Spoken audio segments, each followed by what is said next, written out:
اس کو قسمت کا لکھا کہیں یا تحقیر انسانیت کی وہ مثال کہ جس کے بارے میں کوئی دوسرا اندازہ بھی نہ کر سکتا تھا کہ اتنی عالی شان گھروں کے مکین انسانیت کے کتنے خون کرتے ہیں اور گناہ گار بھی نہیں مانتے اپنے آپ کو۔ جب دل اتنی سخت اور بے رحم اور ناواقف انسانیت ہو جائے پھر کچھ بھی کر گزرنا ان پر گرا نہیں گزرتا، بلکہ وہ اپنی بااصول زندگی کے جو اصول مرتب کر چکے ہوں ان رشتوں کے اس عہدے پر بیٹھ کر وہ اپنے آپ کو بہت نیک اور پارسا سمجھتے ہیں۔ خیر، سمجھنے سے حقیقت تو بدل نہیں جاتی، لیکن اس کا خمیازہ صرف اور صرف وہ کمزور عورت، مجبور عورت بھگتتی ہے جو اپنے پیاروں کو کے جھرمٹ سے نکل کر بے حس انسانوں کی نگری میں آ جاتی ہے۔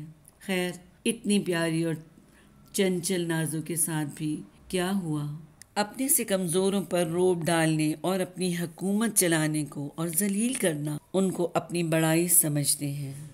خوف خدا ان کے قریب سے بھی نہیں گزرتا۔ کسی کی توہین کر کے اپنی بڑائی گنوانا، اور عورت جو کہ اللہ تعالیٰ نے فرمایا کہ کمزور ہوتی ہے، مرد اونچی آواز سے ڈانٹ دے تو جان نکلتی ہے، وہ جو والدین کے گھر میں تتلیوں کی طرح خوبصورت نازک سے کھلکھلاتی پھرتی ہیں، ہر غم سے آزاد، عزت اور محبت کے جھرمٹ میں پروان چڑھتی ہیں، ان کو یہ ظالم سماج کے بہادر مثل دیتے ہیں جن کے سانس تو چل رہے ہوتے ہیں لیکن زندگی کی کوئی رنگینی کی آس ان میں نہیں ہوتی، لیکن پھر بھی زندگی کی ساری ذمہ داریاں پوری طرح نبھا رہی ہوتی ہیں، جو پورے گھر کی ذمہ داریاں ان کو سونپ دی جاتی ہیں۔ شادی کو اس طرح تقریباً 1.5 سال کا وقت گزر چکا تھا۔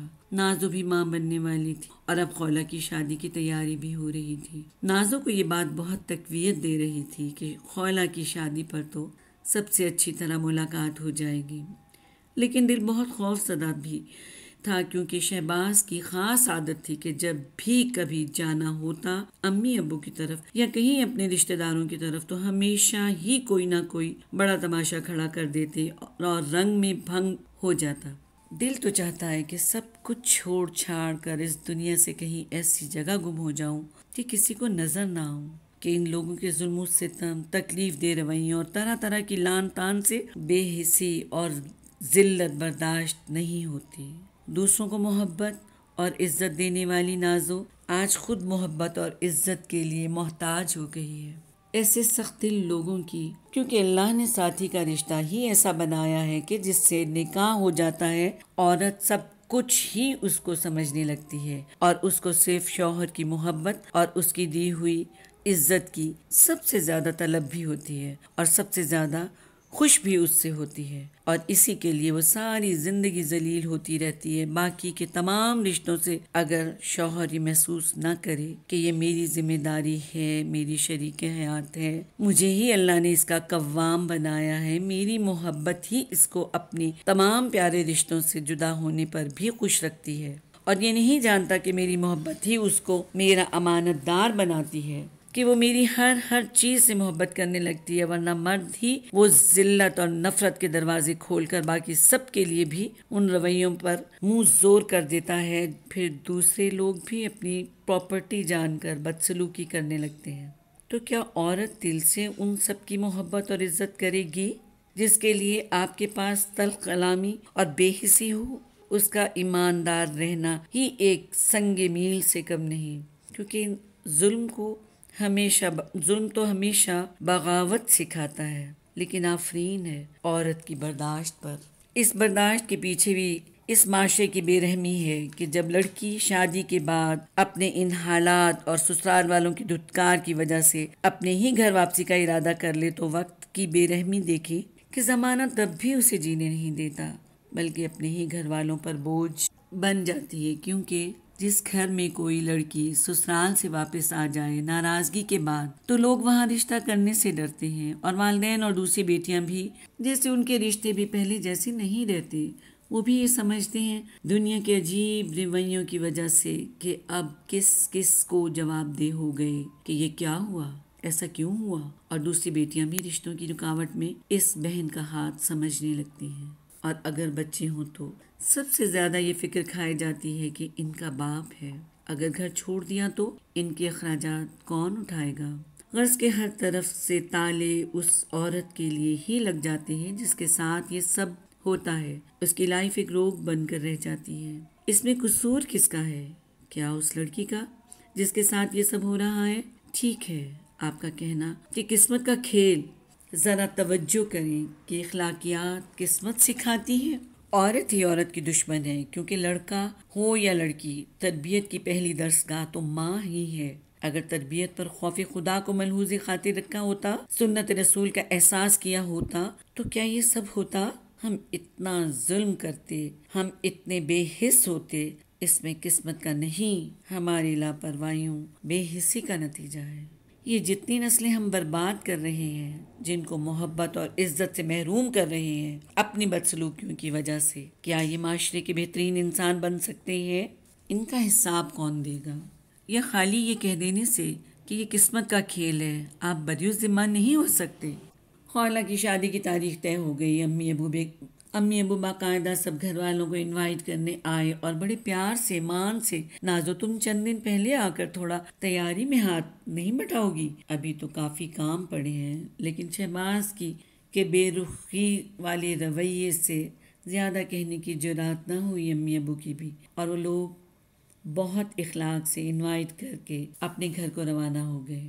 اور اب نازو کی ڈانٹ ٹپٹ کا پیریڈ شروع ہو گیا. جانے کیا کیا نہیں کہا جا رہا تھا، اللہ کی پناہ. خیر اتنا تو نازو کو بھی پتا تھا، شادی پر چند دن پہلے جانے کا تو سوال ہی پیدا نہیں ہوتا. وقت پر ہی جانے کی اجازت مل جائے تو غنیمت ہے.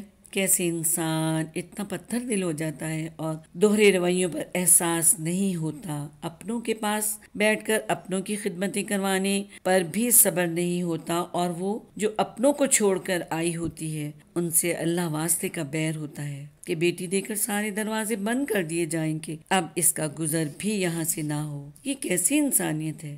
کیا ان گھروں میں مائیں نہیں ہوتی جو یہ زیادتیاں کرتی بھی ہیں، دیکھتی بھی ہیں، بہنیں بھی دیکھتی ہیں، اور جو مرد ہوتے ہیں انہیں بھی ساری سمجھ ہوتی ہے ان رویوں کی. لیکن افسوس کہ ان کی تربیت میں بھی ایک عورت کا ہاتھ ہوتا ہے. یہ نازو جانتی ہے کہ اپنی پیاری بہن خالہ کی شادی کس طرح اٹینڈ کی اس نے. والدین سے اور تمام رشتہ داروں میں بھی بھرم رکھنا کہ میں بالکل ٹھیک ہوں، بلکہ خوش ہوں، اس لیے کہ والدین تو بیچارے پہلے ہی اتنے خوف زدہ ہوتے ہیں کہ ان کو تکلیف دینے سے لڑکی خود بھی تکلیف میں آ جاتی ہے، اور لوگوں کو تو ویسے ہی ایک سٹوری مل جاتی ہے اور یہ غم بانٹنے والا تو ہے ہی نہیں، اور نہ اس کا کوئی حل ہے. وقت گزرنے لگا، اللہ تعالیٰ نے مجھے بھی ماں بنا دیا اور ایک پیارا سا بیٹا دیا. میری مصروفیت اور بڑھ گئی اور زندگی میں ایک خوبصورت اضافہ ہوا، اپنائیت کا احساس کہ یہ میری اولاد ہے، میں اس کی ماں ہوں. لیکن زندگی کی الجھنیں کچھ کم نہ ہوئیں. دل پھر بھی اکثر اس مصروفیت کے عالم میں بھی اپنوں کے لیے اداس رہتا، شاید اس لیے کہ یہاں تو کسی نے اپنائیت دی ہی نہیں تھی. میری تو اس گھر میں کوئی جگہ نہ تھی سوائے ایک کام والی کی حیثیت سے، بلکہ اس کی تو عزت ہوتی ہے اور اس کا فکر ہوتا ہے کہ اگر اس کے ساتھ کوئی بدتمیزی کی تو یہ کام چھوڑ کر چلی جائے گی. لیکن بیوی تو اس کے قابل بھی نہیں کہ وہ اپنی مرضی سے چھوڑ کے چلی جائے. لیکن اپنی قسمت میں یہ سب کہاں تھا؟ یہ سب کوئی کہانی نہیں ہے، یہ وہ سچائیاں ہیں جو نہ بے نقاب ہوتی ہیں، نہ وہ کسی کو بتا پاتی ہیں، جن پر بیت رہی ہوتی ہے اور نہ کرنے والے کسی پر ظاہر کرتے ہیں. اور جب یہی لوگ اپنی بیٹیاں بیاہتے ہیں تو ہر چیز کا خیال کرتے ہیں، کیونکہ وہ ان سب چالاکیوں کے ماہر ہوتے ہیں. شہباز نے ہر وقت آنا تشنا کر کے اور ہر وقت کی لڑائی جھگڑے کر کے بلا وجہ میں بہانے نازو کا اپنے والدین سے ملنا بند کروا دیا، اور اس پر بھی نہیں چین آیا کہ اگر چند گھنٹے کتنے دنوں بعد امی ابو سے ملنے کی اجازت ملتی تو پہرے لگا کر کے اس وقت سے پہلے گھر آنا ہے، ورنہ نتائج کی تم خود ذمہ دار ہوگی. ان پریشانیوں سے بچنے اور خوف سے نکلنے کے لیے میں نے جانا ہی چھوڑ دیا. اس پر بھی شہباز کو احساس نہ ہوا، لیکن اس دن تو پیروں تلے زمین ہی نکل گئی. جیسے شہباز نے وہاں سے اپنی رہائش کو چھوڑ دیا، شہر ہی بدل لیا، اور والدین کو خبر بھی نہ ہوئی کہ ان کی لاڈلی کہاں کھو گئی. ان کو نازو کے بارے میں کچھ خبر نہ تھی. ایسا لگا جیسے آنکھوں کے آگے اندھیرا آ گیا، کچھ دکھائی نہ دے رہا تھا. پاؤں جیسے اتنے وزنی ہو گئے جیسے چلنا ہی بھول گئے. آگے اس کے ساتھ کیا ہوئی، نازوں کے ساتھ کیسے وقت گزرا، کیسے زندگی گزری، میں انشاءاللہ پھر بتاؤں گی آپ کو، تھوڑا سا انتظار کیجیے۔